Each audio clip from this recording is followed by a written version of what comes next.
And we're live. So awesome. Welcome to marketing, or no, I'm still not used to calling it the new name. It was Marketing Unboxed. Welcome to the Demand and Ops Unboxed podcast. Doing something different. I have not done it live before. And today, Jen Bergren is joining me for a LinkedIn Live version of this. So if you're joining live, welcome. And today we're going to talk about documentation. I think I've titled this episode Documenting Success.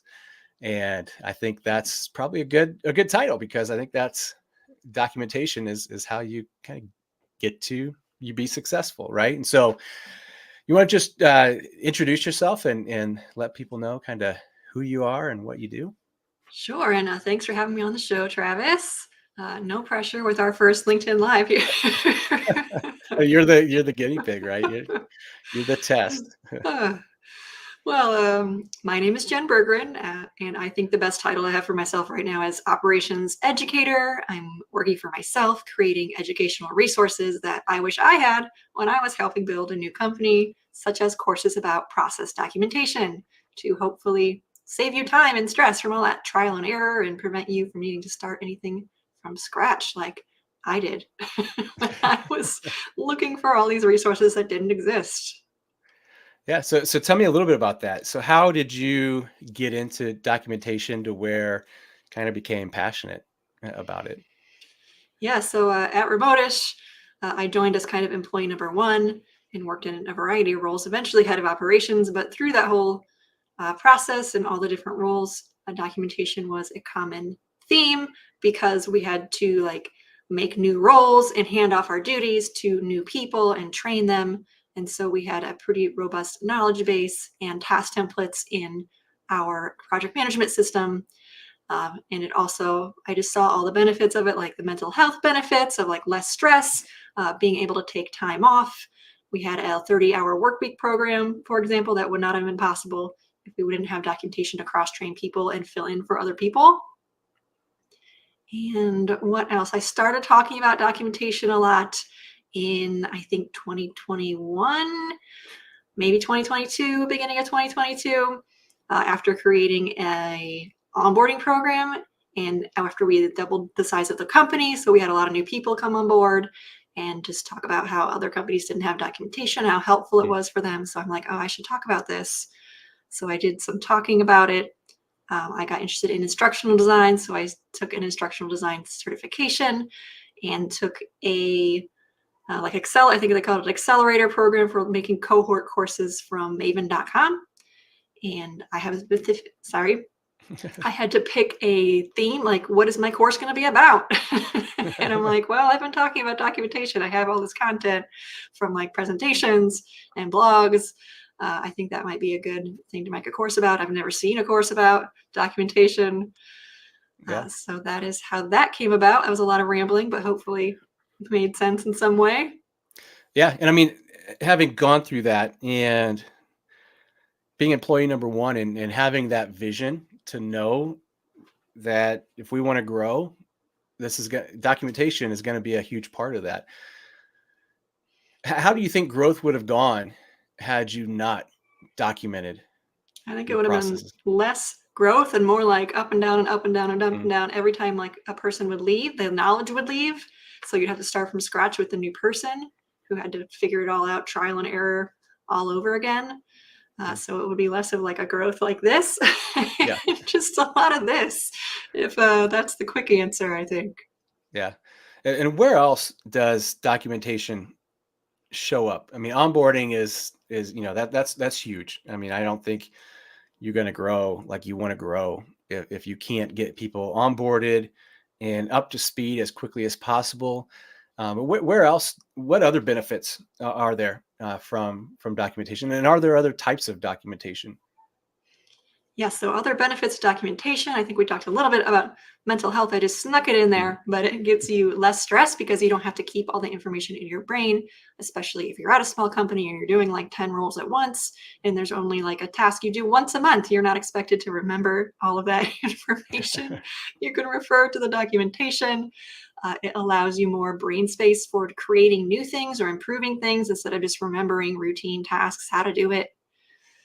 I'm trying to think about so many other benefits. I usually like to talk about the individual level benefits, but of course there are company level benefits like growth that we talked about. Other individual benefits allows you to take time off, which a lot of people are afraid to do because they're like, no one else can do my job. I'm going to come home or going to come back to work and there's going to be a mountain of work to do because nobody did it when I was done. Documentation, that's a real thing. I know. Documentation can help prevent that. Of course, you have to put it together with like a backup plan, kind of cross-training process. But a big part of that is documentation enabling it because people can learn how to do those parts of your job while you're gone. Mhm. And you kind of had a Freudian slip of saying "come back home" when you Come might back come back to work. home. And I think Work if you from don't work from have, home. Yeah. yeah, if you don't have processes documented, your work is going to become your home because you're never going to get away because you're not as efficient, right? Like it just speeds things up so much, especially if it's repeatable stuff, right? Right. And also you can improve your processes if you can actually see them. But if like Mhm. everyone's doing something a different way, pretty hard to improve because you don't know what's going on right now. Like how do you improve the mystery unknown? Yeah. Nothing. And have you been in a situation where um, people have been afraid to take time off, and then you've kind of talked them off the ledge because you have the documentation, you or your team has built that? Has there been a situation where that scenario has happened where someone could realize that they could take off? I don't remember a specific example, but I know that was a general feeling even that I had Mm, originally before working at a company that had documentation is should I take the time off because I'm just going to have more work when I come back? That's not fun mm. for anybody. Yeah, exactly. Yeah, and I mean, I'm a solo consultant agency, I guess, and kind of like yourself. And when I think about the upcoming year, I really want to grow my business. And the biggest thing, the biggest rock, I guess, I have to move is really around documentation. Because I feel like if I want to grow this business and build it beyond myself, that means I have to hire people. And if I have to Hmm. hire people and I'm already busy, and if I'm hiring someone, it means I'm busy as heck, right? Like I don't have time to do anything, which means I don't have time to train.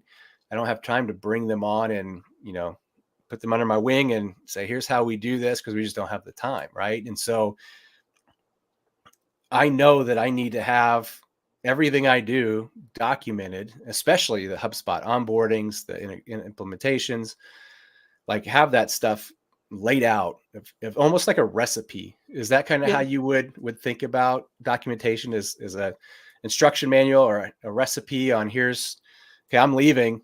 You need to do this. Here's the recipe. Yeah, I like the recipe example because it's more approachable and helps people be a little less scared or stressed when either making it or using using the documentation. So that's a great example.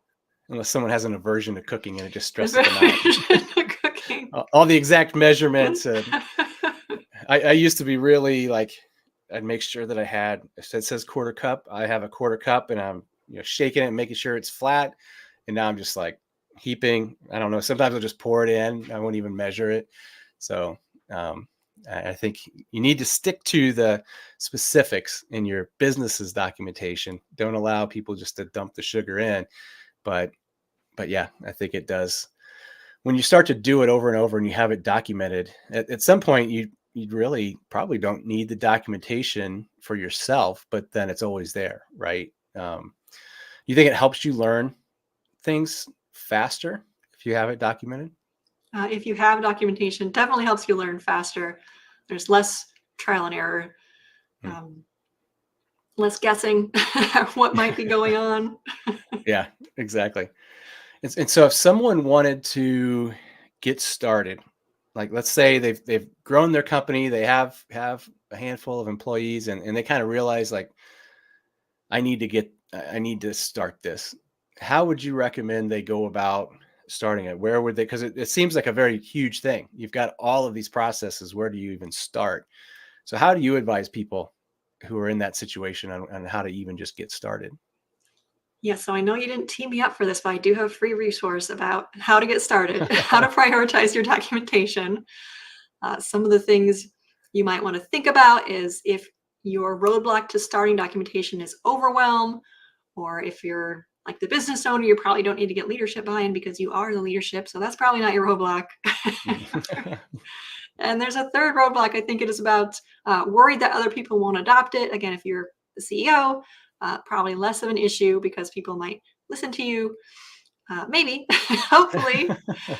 But if overwhelm is your concern, maybe just start with a small task that you do often, like a meeting agenda that you often run, and just start to get in the habit with some maybe less stressful pieces of documentation, things that you can like measure and repeat and look and see if you need to make improvements or a different structure or see what's going to work for your team. And also definitely have team members checking it, like checking your first draft. Don't go too far into it without having someone checking to see if the steps are clear, and that will really help you get a good start. Hmm. And where should they put this documentation? How should it be stored, and should it be searchable somehow? And how would you, what do you think is the best place to start? And then is there a place to graduate to eventually as you get more complex with it? That's a great question. I would say it's for starting, if you have zero documentation, starting with a tool that you already have, like Google Docs even, may not be the best long-term solution, but just to help get you started, get in the habit. It's searchable, have like one folder that everyone knows where to go to. And then as you grow and get more documentation and get more people involved, you'll want to have something more like a knowledge base where you can have categories and tags and archiving, and it's more easy to search and organize. When you have like 100 documents, you'll definitely want something that's a little more easy to organize than Google Docs. And so HubSpot has knowledge base in Service Mhm. Hub, and I don't have a lot of experience with it because I haven't done a ton with Service Hub. Is that, and I know how HubSpot uses it, that they basically put it all out there and it's searchable on Google, and customers like us can find it when we need it. Can that also be built to be just internal in Yes. HubSpot's knowledge base? It can. Yeah. Okay. Yes, that's what we used at Remotish was HubSpot's knowledge base, and all the articles were set to private. So Hmm. only people from a certain list, which was our employee list, could access it. And I believe now they even have separate knowledge bases. So you could have a separate customer facing knowledge base and a Hmm. separate internal knowledge base, and you would have to worry less about the specific permissions. I had to make a whole wiki about like how to make a wiki. There's really specific permissions so that they didn't end up on the customer side, because that was back when there was only one knowledge base per Hmm. portal. Hmm. So some improvements have been made, and you can definitely use HubSpot's knowledge base if you are a team where most of your team members are in HubSpot every day. That's a lot of my recommendations are put your knowledge base where your team is working every day, put it in your Hmm. home base, or have it integrate with a home base like Slack. Hmm. And how important is it to have a good, well thought out organizational structure to it? I think that's very important, but don't stress about that again about the beginning when you have no documentation. But if you're working on improving your system, that's definitely something to audit, and don't just like improve it yourself. Like survey your team, do user research, see what makes sense to your team, because they might use different words that they're searching, and those search words don't come up because you didn't make tags for them, or Hmm. they think something should be in a different category. Or if you have things separated by permissions, like multiple teams might need to use the same article. So there's definitely a lot of thought that needs to go into that, but not immediately. So don't let that stop you from starting documentation. So if you have somebody who's very organized in the way they think, and they like to start building the folder structure first and then putting the documents into it, would you say just start getting the documentation, and then don't worry about that at this point? Or does it help to build I out the would say framework? that unless they have like a dedicated role to documentation, or like a Hmm. dedicated quarter where that's their main activity, but that's rarely the case. It's usually like I'm going to build a couple of pieces here, and then in a few months I'll build a couple of pieces, or I'll Hmm. delegate out a few pieces here and there, depending on what you need. Maybe it's just in time after you start that habit, where you make like, hey, I'm going to make this new process. Now I'm Hmm. going to document it. And you'll start building it into your regular routine. Like anytime you do a new project, you make sure the documentation's updated, or you make sure it exists. Mm, So it will be probably less of a focused effort, like planning out all 100 articles in advance, mm, because that is just not super realistic with the time that most people have or the dedicated person. mm. How and so HubSpot, I mean, they've done a great job with their external facing knowledge base. Yes. How important is it to develop an external facing knowledge base and documentation? And are there some businesses that it's better for than others? I would say it is important to have customer facing documentation so customers can have their questions answered, even for service businesses like how do you get started working with Remotish? We had an article on that was external facing, as an agency. So people in the gap between like when they pay and when they're onboarded, they can kind of see all the plans. We can link to that in onboarding emails. And there were other things like how to review website development work using this special tool we used that had to be external facing Mm, to help customers know what to do. And obviously, you had the HubSpot's example. If you have software, you're probably going to mm, have pretty extensive documentation on how to make it work best for that customer. mm. Do you know anything about HubSpot's documentation team for knowledge base? Because it's very impressive. Um, just how much is out there. I mean, any question you could possibly have, it's probably in the knowledge base, and there's just tons and tons and tons. And then when I look and look at when it was updated, a lot of it is, I mean, it's kept up to date quite often. Whereas I'll look at Google, and if I have a question about Google Ads, their knowledge base is just going to be horribly outdated. I don't know how often they update it, but I know it doesn't keep up with product releases. And so do you know anything about HubSpot's documentation team, how big it is and how they work? I do not, but I'm going to write that down for an article idea because that's a good one. Because I'd love to know, like, because they obviously are the North Star. Like, if you want to build external facing documentation, in my opinion, they're your model, not Google. If you want to know how not to do it, go look at Google. I'll also add Um, that, not Google. not Google. But HubSpot, I mean, a new release comes out and they've got an updated knowledge base about it, a new product line. I mean, Yes. a tweak, like it's crazy. It is How impressive. I how will they do say, it. don't let it overwhelm you though. If you're just starting with zero, Yeah. don't be like, I'm going to be as big as HubSpot has been doing this knowledge base for probably 10 years or more. Uh, Mhm. Yeah, exactly. don't, Exactly. yeah, don't get scared. Yeah. And I think brought up a good point about, I think of external knowledge bases for like software or for things where users are needing to figure out how to actually use it. Right. Hmm. But you don't think of it for a services company like Remotish. And so how did you decide to do that at Remotish? Like what was I guess the catalyst I to think do that? if I remember right, we were trying to consolidate information, which is always what we were trying to do. So we didn't have like double the information in three places. We'd have to update it for like sales and for service and for like a company email templates. It would just be like a link to the Hmm. knowledge base. And then we Yeah. just have to update the knowledge base. Interesting. And did you find that were you basing some of the documentation, the external, on questions that you were getting from customers? Was it kind of influenced by interactions with clients, or did you just kind of brainstorm and just kind of piecemeal, like add it over time, a little bit at a time? I think it was a mix of the two methods. It wasn't super extensive, but we definitely had maybe at most it was 10 articles because we were Mm, kind of small company. yeah. But those were the essential things for customers to know so they weren't in the dark and so they weren't asking the same questions over and over and over. Mm.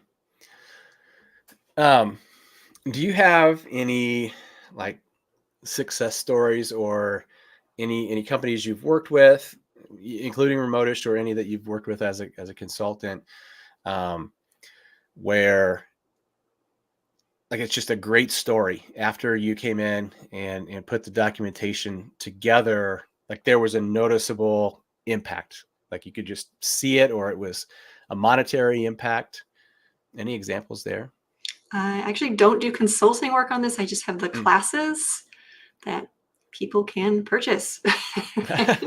But there have been some success stories there, though documentation is kind of a long game. So Mhm. it's hard to immediately measure the difference. Interesting. Cool. Awesome. Yeah, I know. Wanted to kind of keep this to 30 minutes, nice and tight. Um, but yeah, I think in parting, and then we'll see if anybody has any questions for us out in LinkedIn land. But in parting, what advice would you give to people? I mean, what would be kind of your parting advice about documentation to people who, like, what's the biggest takeaway from this, would you say? I would say my big message to, I guess, companies usually is, or if people are trying to make a case to start documentation at their company, is that you can't scale or grow without documentation. You can't make predictable, repeatable processes or forecast anything accurately. If everyone is doing their work a different way, it's not consistent. You can't improve anything since you have no idea what's going on. And then again, the individual benefits of less stress, being able to take time off, maybe even getting promoted, because if you document your work, you can improve it and show that improvement. And too many tips, but getting over overwhelm is always the hardest part. Mm, So once you get over that and actually take some action, get started, it's going to get easier from mm. there. Yeah, and I would say take Jen's classes. They're gonna help get you started. I Yes. took one, and I can say that um, I have a hard time just starting. Once I get started, I'm good. But I think just like with writing or anything else, it's really hard just to get started, especially something so overwhelming as documentation of every process. Not every, but if you think about what you do in the course of a day and every day and week by week, there's a lot to it. There's a lot you keep in your head. And taking one of your courses actually got me started. It was that um, uh, forcing function that I needed to get started. So I highly recommend Jen's courses. And where can they sign up and find your courses and the free resource that you mentioned? Yes, they can find them on my website, which is myname.com. Who I think my name is showing here, so you can spell it. Or just send me a LinkedIn message. People here are on LinkedIn. There's live versions of the course, and there's also now an on-demand version of the course, and also templates like that free prioritization resource. Nice. Nice. And I'll add those to the show notes for the podcast because this Great. is a Two podcast. places. I'll have to get that from you. And you may have sent that to me already from our previous conversation. But I'll get that added to the show notes when I post this out there. And then I'll add it to the comments of this recording once that's out there as well. And yeah, so people will be able to find it. Thank you. Cool. Yeah. Well, thanks a lot for hopping on and enjoyed the conversation. And we did this before, and we did it through Riverside, and the call quality was challenging to say the least. I think I have some clips, and I'll share the clips, and I'll share clips from this as well. But yeah, I was going through and editing it. And it was just like, oh, let's just do it again because it'll just be much easier. Than that. So really appreciate you coming on for a second time. Repeat, frequent guest now on the Thank show. you. And yeah, I could probably say you're a co-host now to 2 out of the 4 episodes I've done. On the new marketing unboxed. Oh Exactly. no, the non-marketing unboxed. I Yeah, just went the wrong direction. I know. That's what Demand happens and when, ops unboxed. yeah, and demand and ops and documentation unboxed. Mm. So cool. Well, thanks a lot for coming on, and really enjoyed the conversation as always. And yeah, excited for people to give this a listen because documentation is really the path to success, right? So I agree. Thank you, Travis. cool. Thanks, Jen. Let's see. I'm just gonna end the stream, and I think that might leave us in the studio. So let's see.